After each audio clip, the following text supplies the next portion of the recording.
ఒక టోర్నమెంట్ వేలాది కోట్ల రూపాయల బిజినెస్, ప్రపంచంలో అత్యంత rich and powerful sports league. కానీ 2026 ఐపీఎల్ సీజన్ అంటే ఆట కంటే వివాదాలతోనే ఎక్కువ హైలైట్ అవుతుంది.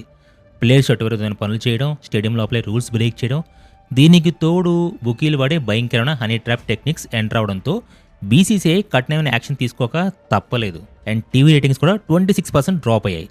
అండ్ ఈరోజు ఈ వీడియోలో మొదటిసారి దొరికిపోయిన రియాన్ పరాగ్ నుండి యువన్ చాహల్ వరకు వ్యాపింగ్ కాంట్రవర్సీ వరకు అసలు ఐపీఎల్ ప్లేయర్స్ ఏం చేయొచ్చు, ఏం చేయకూడదు, గతంలో ఇలాంటి తప్పులు చేసినప్పుడు క్రికెట్ హిస్టరీలో జరిగిన సంఘటనలు, బోర్డు పెట్టిన కొత్త రూల్స్ గురించి డీటెయిల్డ్గా అండ్ ఫ్యాక్చువల్గా చూద్దాం.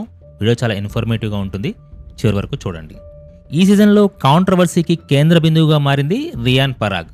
అతనే ఫస్ట్ ఈ వివాదాలన్నిటికీ దారి తీసాడని చెప్పాలి. గ్రౌండ్ లోపల, అది కూడా ఒక అఫీషియల్ ఐపీఎల్ మ్యాచ్ జరుగుతున్నప్పుడు రియాన్ పరాగ్ కెమెరాలకు వ్యాపింగ్ చేస్తూ పట్టుబడ్డాడు. క్రికెట్ హిస్టరీలో గ్రౌండ్ లోపల ఇలాంటి సంఘటన జరగడం చాలా అరుదు. ఒక మ్యాచ్ జరుగుతున్నప్పుడు స్టేడియం లోపల స్మోకింగ్ కానీ, వ్యాపింగ్ లేదా ఎటువంటి మత్తు పదార్థాలు వాడడం బీసీసీఐ కోడ్ ఆఫ్ కండక్ట్ ప్రకారం కంప్లీట్లీ బ్యాండ్ అనమాట. అండ్ దీని మీద అఫీషియల్స్ వెంటనే సీరియస్ యాక్షన్ తీసుకున్నారు. రియాన్ పరాగ్కి అతని మ్యాచ్ ఫీలో 25% ఫైన్ వేయడమే కాకుండా ఒక డెమెరిట్ పాయింట్ కూడా అఫీషియల్గా అనౌన్స్ చేశారు. అండ్ క్రికెట్లో ఈ డెమెరిట్ పాయింట్ అనేది ఒక ఫైనల్ వార్నింగ్ లాంటిది. ఒక ప్లేయర్కి గనక ఒక సీజన్లో లేదా నిర్ణీత సమయంలో ఎక్కువ డెమెరిట్ పాయింట్స్ వస్తే అతని డైరెక్ట్గా కొన్ని మ్యాచ్ల నుంచి సస్పెండ్ చేసేస్తారు. గ్రౌండ్ లోపల లక్షలాది మంది చూస్తుండగా ఒక ప్లేయర్ ఇలాంటి రూల్ బ్రేక్ చేయడం బోర్డు తీవ్రంగా ఆలోచించేలా చేసింది. అండ్ రియాన్ పరాగ్ గ్రౌండ్ లోపల దొరికిపోతే ఆ తర్వాత జరిగిన రెండో అతిపెద్ద ఇన్సిడెంట్ యుజ్వేంద్ర చాహల్ది. ఇండియాలో one of the top spinner అయిన చాహల్ ఒక వైరల్ వీడియోలో పబ్లిక్గా వ్యాప్ చేస్తూ దొరికిపోయాడు. ఇది ఆఫ్ ద ఫీల్డ్లో జరిగినప్పటికీ చట్టపరంగా ఇది చాలా పెద్ద క్రైమ్ అని అంటున్నారు. 2019లో Indian government prohibition of electronic cigarettes యాక్ట్ని ఒకటి పాస్ చేసింది. ఈ చట్టం ప్రకారం ఇండియాలో ఎలక్ట్రానిక్ సిగరెట్స్ లేదా వ్యాప్స్ని తయారు చేయడం, అమ్మడం, ఎక్స్పోర్ట్ చేయడం లేదా పబ్లిక్గా వాడడం అనేది కంప్లీట్గా ఇల్లీగల్. ఒక నేషనల్ హీరో లాంటి ప్లేయర్ డైరెక్ట్గా ఒక చట్టాన్ని బ్రేక్ చేస్తూ కెమెరాకి దొరికిపోవడం మీద ఒక మాజీ క్రికెట్ అంటే ఎక్స్ ఇండియన్ క్రికెట్ తీవ్ర స్థాయిలో ఫైర్ అయ్యారు. ఇలాంటి చట్టవిరుద్ధమైన పనులు చేసినందుకు అతను ఖచ్చితంగా బిహైండ్ బార్స్ అంటే జైలు వెనక పెట్టాలని ఆయన డిమాండ్ చేశారు. సో అసలు ఈ వ్యాప్ అనే పరికరం గురించి మాట్లాడుకుంటే ఇది ఒక ఎలక్ట్రానిక్ డివైస్ అనమాట. ఇందులో లిక్విడ్ నికోటిన్ని హీట్ చేసి పొగలా పిలుస్తారు. ఇది సిగరెట్ అంత స్మెల్ రాదు కాబట్టి ఎవరికి తెలియదని వాళ్ళు ధీమాగా ఉంటారు. కానీ ఇప్పుడున్న 4K కెమెరాల నుండి ఏది తప్పించుకోలేదు. మ్యాచ్ నడుస్తున్నప్పుడు డ్రెస్సింగ్ రూమ్లో ప్లేయర్స్ ఏం చేస్తున్నారో చూడడానికి ఒక సెపరేట్ కెమెరా కూడా ఫీడ్ ఉంది. దాన్ని అబ్జర్వ్ చేసి టెక్నీషియన్స్ పరాగ్ని పట్టుకున్నారు. దీనివల్ల ఐపీఎల్ బ్రాండ్ వాల్యూ కూడా చాలా నష్టం జరుగుతుంది. స్పాన్సర్స్ ఇలాంటి కాంట్రవర్సీలు ఉన్న ప్లేయర్స్కి తమ ప్రొడక్ట్స్ని ఎండార్స్మెంట్ చేయమని అడగరు. ఇక ఫిట్నెస్ గురించి మాట్లాడామనుకోండి, ప్రొఫెషనల్ అథ్లెట్స్ వ్యాపింగ్ లేదా స్మోకింగ్ చేయడం వల్ల వాళ్ళ లంగ్ కెపాసిటీ తగ్గిపోతుంది. సో ఇంకో పక్క చాహల్ మాత్రం ఒక ఇంటర్వ్యూ ఇస్తూ, మా అబ్బాయి చిన్నప్పటి నుంచి చాలా కొంటేవాడు, మీ నాటి అనమాట, కానీ క్రికెట్కి మాత్రం అతను ఎప్పుడు చాలా సిన్సియర్గా ఉంటాడు అని డిఫెండ్ అయితే చేసుకున్నారు. అండ్ ఈ రెండు ఇన్సిడెంట్స్ తర్వాత బీసీసీఐ ఒక జీరో టాలరెన్స్ పాలసీని ప్రకటించింది. ఎవరైనా ప్లేయర్స్ పబ్లిక్గా ఇలాంటి బ్యాండ్ ఐటమ్స్ వాడుతూ దొరికిపోతే వాళ్ళ మీద స్ట్రిక్ట్ ఐపీఎల్ బ్యాన్స్ విధిస్తామని అఫీషియల్గా కఠినమైన రూల్ అయితే పాస్ చేసింది. అసలు ఒక ఐపీఎల్ టోర్నమెంట్ జరుగుతున్నప్పుడు ఏం చేయకూడదో చూద్దాం. బీసీసీఐ రూల్స్ ఎందుకు ఇంత కఠినంగా ఉంటాయో ఇప్పుడు డీటెయిల్గా అనలైజ్ చేద్దాం.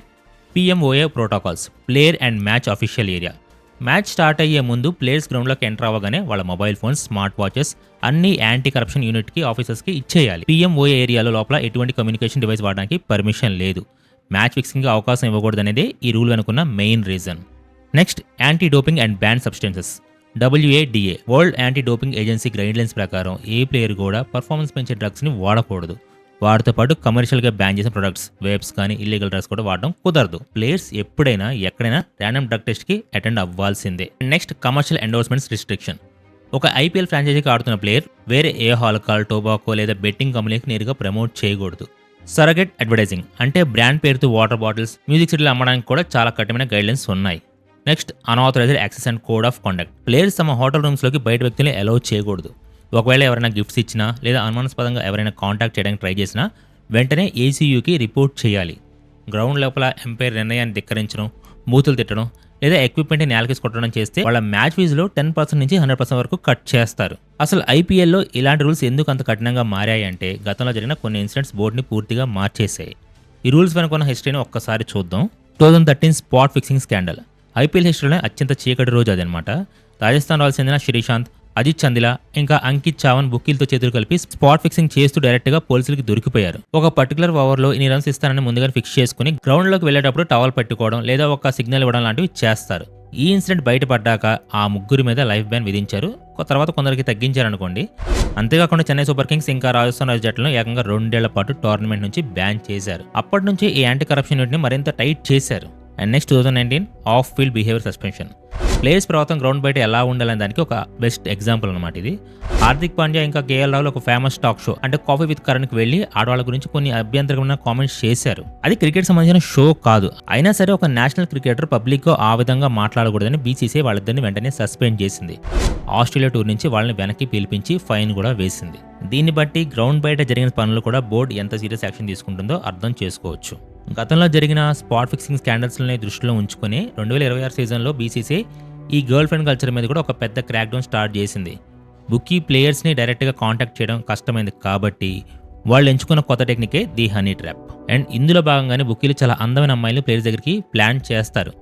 ఆ అమ్మాయిలు ప్లేయర్స్కి పరిచయం అయ్యి ఫ్రెండ్షిప్ చేసి వాళ్ళ ప్రైవేట్ స్పేస్లోకి ఎంటర్ అవుతారు. హోటల్ రూమ్స్లో ప్రైవేట్ మూమెంట్స్లో ఉన్నప్పుడు ఆ అమ్మాయిలు సీక్రెట్గా వీడియోస్ లేదా ఫొటోస్ రికార్డ్ చేస్తారు.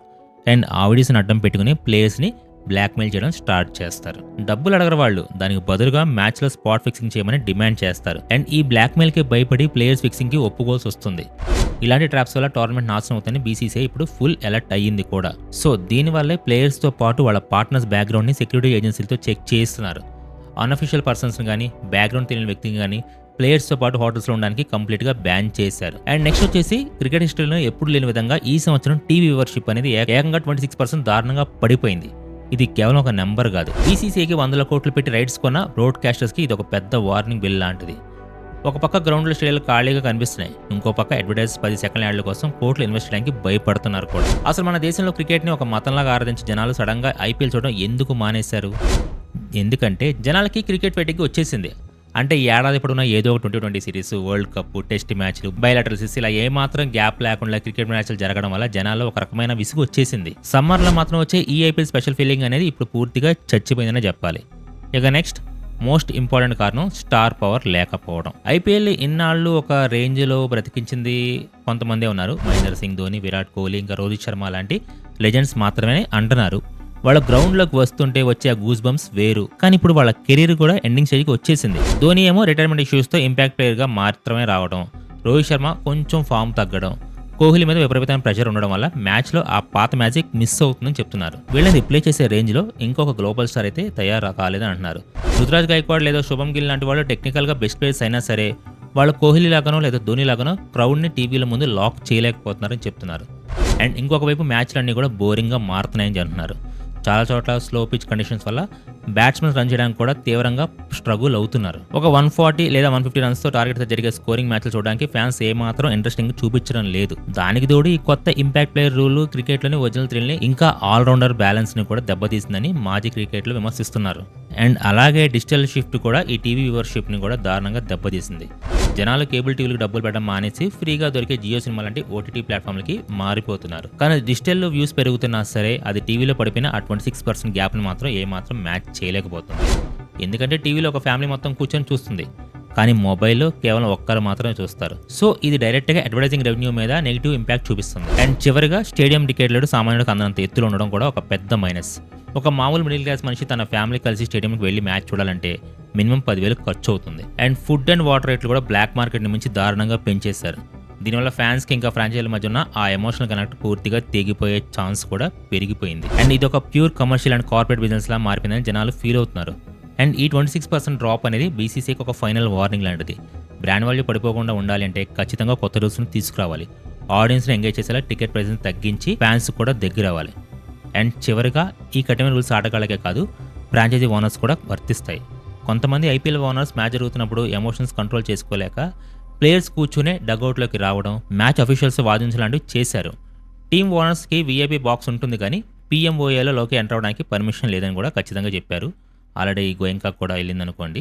అండ్ రూల్స్ బ్రేక్ చేస్తే కఠినమైన పెనాల్టీస్ తప్పని ఫ్రాంచైజీలకు వార్నింగ్ కూడా ఇచ్చింది. అండ్ దీనితో పాటు టీమ్ హోటల్స్, టీమ్ బస్సును కూడా ఒక మిలిటరీ కోర్ట్ లాగా మార్చేశారు. బయట వాళ్ళని కంప్లీట్గా బ్యాన్ చేశారు. ఎవరైనా సస్పిషియస్ వ్యక్తులు నేరుగా ప్లేయర్స్ని కలవకుండా ఉండడానికే ఈ కట్టుదిట్టమైన సెక్యూరిటీ ప్రోటోకాల్స్ని అమలు చేస్తున్నారని చెప్తున్నారు. ప్లేయర్స్కి ఒక పర్సనల్ లైఫ్ ఉంటుంది, కానీ నేషనల్ లెవెల్ ఆడుతున్నప్పుడు, కానీ కోట్ల మంది పిల్లలు చూస్తున్నప్పుడు వారి ప్రవర్తన ఖచ్చితంగా ఆదర్శంగా ఉండాలి. ఆట యొక్క పవిత్రతను కాపాడడానికి, చట్టాన్ని గౌరవించడానికి ఈ రూల్స్ చాలా అవసరం అని చెప్తున్నారు బీసీసీఐ వాళ్ళు. అండ్ బీసీసీఐ తీసుకున్న ఈ నిర్ణయాల మీద అండ్ ప్లేయర్స్ ప్రవర్తన మీద మీ అభిప్రాయం ఏంటో కింద కామెంట్స్లో చెప్పండి. ఈ డీటెయిల్ అనాలిసిస్ మీకు నచ్చితే కనుక వీడియోని లైక్ చేయండి, మీ ఫ్రెండ్స్ వాట్సాప్ గ్రూప్లో షేర్ చేయండి. అండ్ వీడియో నచ్చితే లైక్ చేయండి, ఛానల్ కూడా సబ్స్క్రైబ్ చేసుకోండి. This is mister Shiva signing off.